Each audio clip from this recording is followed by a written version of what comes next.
Living Power with Dan Hurst. Then you were set free from this eternal separation from Him. If you had died without that forgiveness, you would have been eternally separated from Him.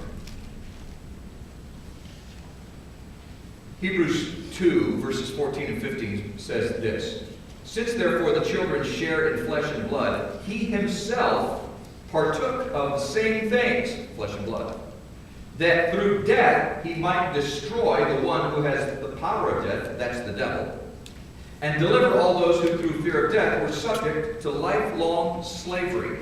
Now the word lifelong is better, is the word zao, Z-A-O, and it literally means living.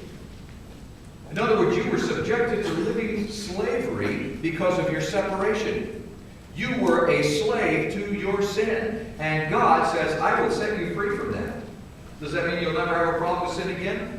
No, it doesn't mean that again. But it does mean that you can be set free from your sin.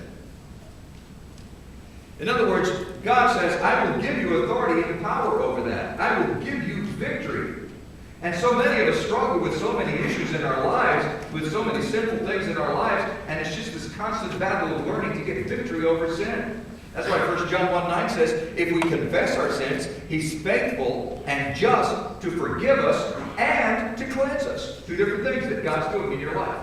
He forgives you for your sin, that's immediate, and He cleanses you, that's a process. So that sin that you keep doing over and over and over again that you can't get any victory over, that's one of those things that God is at work trying to cleanse you, little by little by little. Eventually you'll get victory over that sin because God continues to work in your life. It is a process. The forgiveness is immediate. The cleansing oftentimes is a process. And so God says, I'm at work in your life because of what I did on Calvary. I can have that relationship with you, and I can work in your life, and we can be restored for eternity. It's so beautifully described in John's letter to the church in 1 John, when he says, in this is love, 1 John 4:10, in this is love, not that we have loved God, but that He loved us, and sent His Son to be a propitiation for our sin. The word propitiation means appeasement or reconciliation, to pay the price for our sin. How simple, but yet how incredibly deep. So that's why God came to earth and lived among us. So when John says He came to earth and the Word dwelt among us, what he's saying is that God lived among us. And He lived among us so that we can have a relationship with Him, connect with Him. Now, this is important because as humans, we only have relationships. We really only connect with humans. Not that we have a pet. And, you connect with your pet. And some of you connect better with your pet than you do with some humans.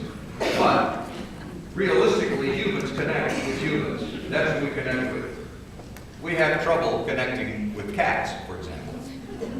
Because there's just a whole different species. Now, for you cat lovers, God bless you. I like cats too. My neighbor has 7,000 of them. And they bring me things and leave them on my porch all the time. God bless you. And so I get along with cats, but I don't communicate well with them, other than to tell them, would you quit doing that? Which they don't. By the way, all this stuff that you go and buy, to put in your garden and your flower beds and everything is supposed to keep those animals away. Baloney. Doesn't work. And so I've just given up and I've just welcomed them. You, come on. Here you go. Yep, this is your toilet. I thought it was a rose bed, but I was mistaken.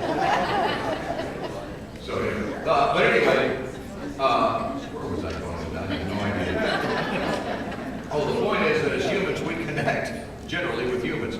Sometimes you have to talk that way with humans too. I don't know if you've noticed that. But we as humans connect with humans. And so God became human so He could connect with us. That's the key. It wasn't that God couldn't communicate with us. It was that we couldn't communicate with Him. We couldn't relate to Him. We couldn't really understand or connect with Him. And so He came as in human form. The Creator became part of His own creation to reveal Himself to us. And so Jesus is the revelation of God.